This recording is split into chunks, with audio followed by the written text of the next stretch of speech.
Hello my dear friends, आप सभी का मेरे प्यारे से यूट्यूब चैनल फिजिक्स एकेडमी में स्वागत है।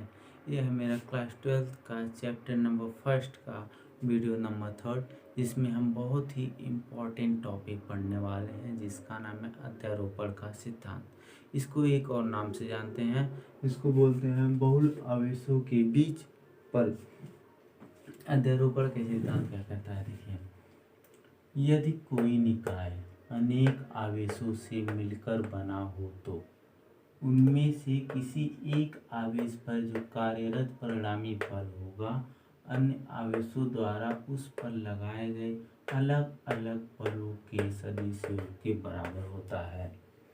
परिणामी बल, एक आवेश पर परिणामी बल, यानी कि हमें Q1 पे परिणामी बल ज्ञात करना है इसको, और हमें यही प्रूफ करना है। या फिर F1 पर लगाएंगे तो F2 F3 dot dot Fn तक होगा, और F2 पर जो परिणामी बल निकालेंगे तो F1 plus F3 dot dot F1 तक प्रूफ करेंगे। पहले इसको समझ लेते हैं, उसके बाद हम लोग प्रूफ करेंगे। देखिए, यह Q1 Q2 हो गया, फिर Q3, ऐसे डॉट डॉट डॉट तक Qn तक निकालना है। देखिए, इसका जो है आर कैप, इसको बोलते हैं एकांक सदिश। एकांक सदिश माने जो दिशा को बताता है। देखिए, आर कैप 1 2, यानी कि जो इसकी दिशा होगी 1 की तरफ होगी। कहाँ से? 2 से 1 की तरफ होगी, 2 से 1 की तरफ होगी। और इसकी देखिए Q1 से लेके Q3 के जो बल की जो दिशा होगी आवेश की, वह 3 से 1 की तरफ होगी। फिर ऐसे डॉट डॉट डॉट करके N से Q1 की जो दिशा होगी वह N से 1 की तरफ होगी। फिर इस पर जो बल लगे, देखिए Q और Q1, देखिए Q2 भी प्लस है, Q1 भी प्लस है, तो आकर्षण इनके जो बीच होगा वो प्रतिकर्षण होगा। जो प्रतिकर्षण होगा तो देखिए क्या होगा, जो F12, इसका मतलब होगा F2 के कारण Q2 के कारण Q1 पे बल लग रही है। Q1 पे बल किसके कारण लग रही है? Q2 के कारण लग रही है। और फिर यहाँ पर देखिए Q3 के लिए F13, यानी कि Q1 पे बल किसके कारण लग रही है? Q3 के कारण लग रही है। ऐसे डॉट डॉट डॉट करके Q1 तक जाएंगे तो 13, यानी कि Q1 बल लग रही है। देखिए दिशा यही होगी, Q1 पे बल लग रही है N के कारण। आइए अब इसको सिद्ध करते हैं।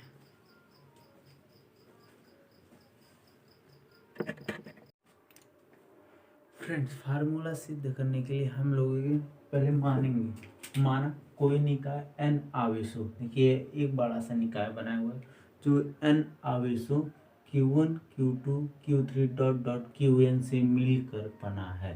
ठीक, Q1 Q2 Q3 dot dot Qn से पूरा मिलकर बना हुआ है, जिस तथा Q1 पर वैद्युत बल की गणना करनी है।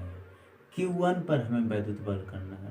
Q1 पे जो वैद्युत बल होगा वह F1 होगा, उसी के हमें वैल्यू फाइंड करना है। ठीक, आवेश Q2 Q3 Q1 के सापेक्ष आवेश Q1 के स्थिति वेक्टर क्रमशः, देखिए आवेश Q2 Q3 और Q1 के जो सापेक्ष आवेश Q1 के स्थिति वेक्टर क्रमशः क्या होंगे। देखिए, Q2 के सापेक्ष आवेश Q1 का जो स्थिति वेक्टर होगा वो R कैप 1 2 होगा। फिर Q3 के सापेक्ष आवेश Q1 का जो स्थिति वेक्टर है R कैप 1 3 है।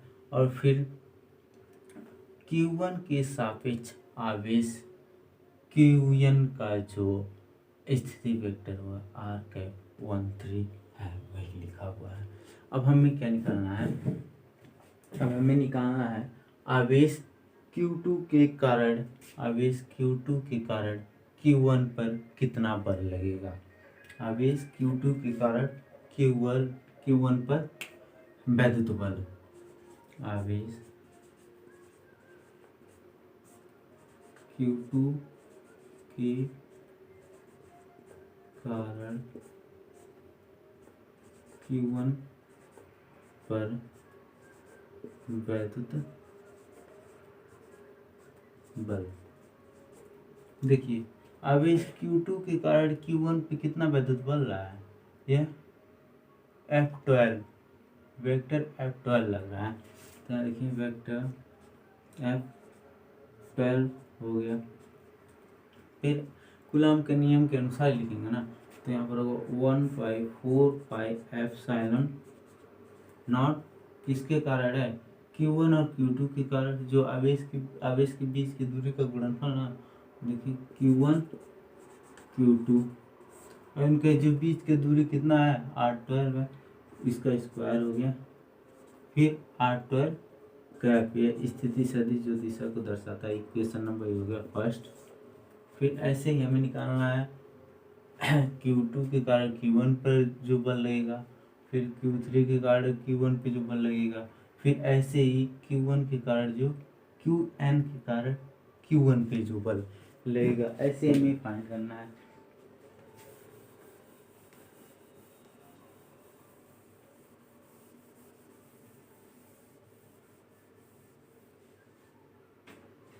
देखिए अब हमें निकालना है Q3 के कारण Q1 पे विद्युत बल,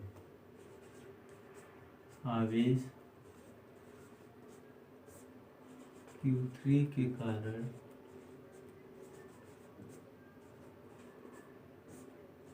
Qn पर विद्युत बल,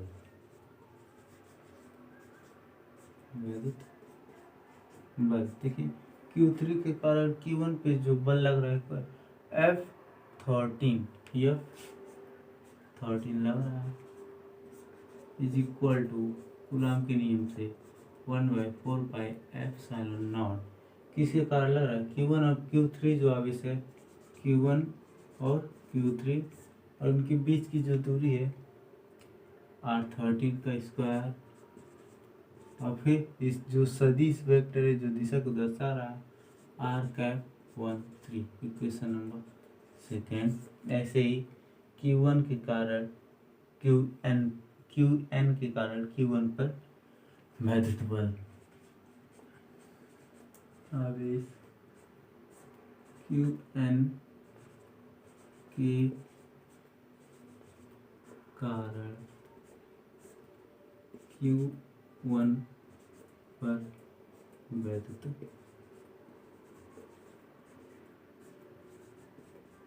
बल। देखिए Qn के कारण Q1 पे विद्युत बल क्या है, F1n हो गया, इज इक्वल टू कूलॉम के नियम से 4πε0, और आवेश कितने आवेश हैं, Q1 है और Qn है, और इनके बीच की दूरी क्या है, 1n है, R1n का स्क्वायर, फिर सदिश है इसीलिए कैप हो गया। Equation number third. अब इक्वेशन फर्स्ट सेकेंड और थर्ड को जोड़ने पर और फिर अतः Q1 पे परिणामी बल क्या होगा, देखिए अतः Q1 पर परिणामी बल, देखिए Q1 पे जो परिणामी बल क्या होगा, वो F1 ही तो होगा। देखिए हमें केवल Q1 पे फाइंड करना है, Q3 के कारण Q1 पे नहीं, केवल Qn पे, तो F1 होगा इक्वल टू इस पे जो बल लगेगा, देखिए अब इन तीनों को Q1 पे जो लगा है F12 लगा है, इसको ऐड करेंगे F30 लगेगा plus dot dot dot F1n, ये तो हमें फाइंड करना ही था। ये हो गया हमारा प्रूफ। अब इसकी वैल्यू रख लेंगे हम, यहाँ तक आप लोग लिख लीजिए। अब इसकी हम वैल्यू रखते हैं F12 F13 dot dot dot Fn की, देखिए क्या होता है।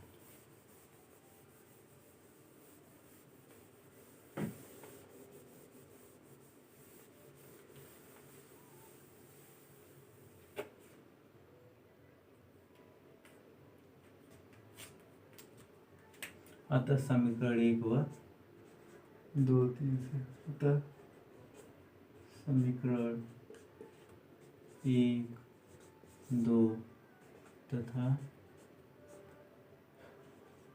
3 से सदिश F12, सदिश F13 और सदिश Fn की Fn का मान रखने पर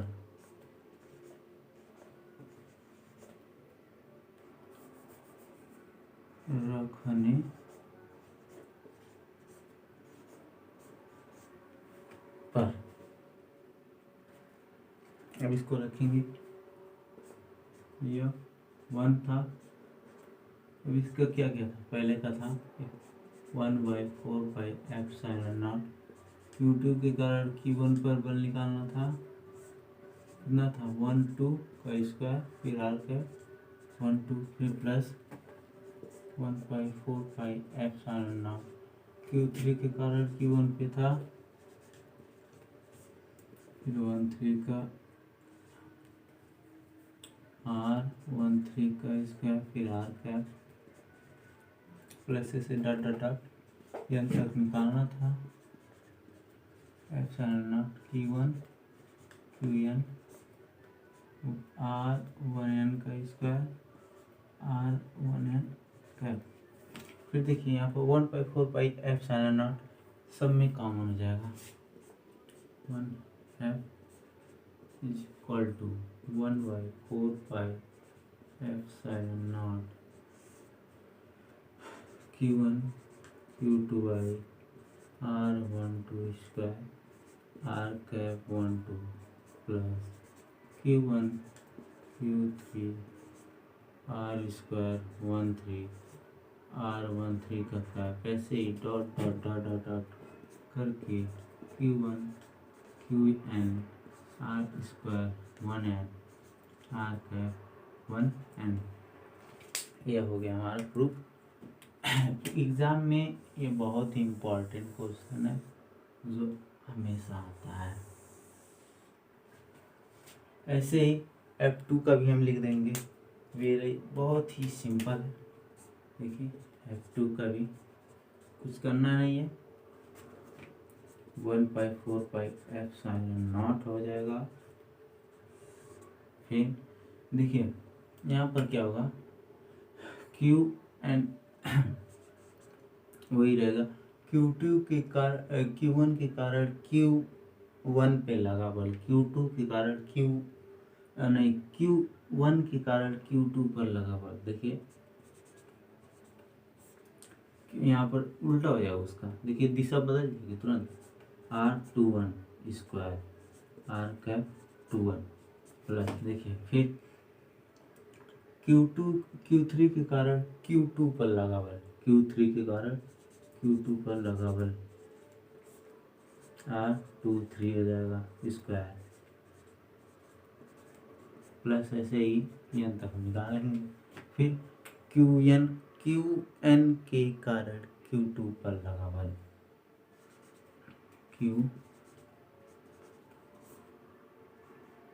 r² 2n फिर r2n कैप। यह हो गया हमारा प्रूफ।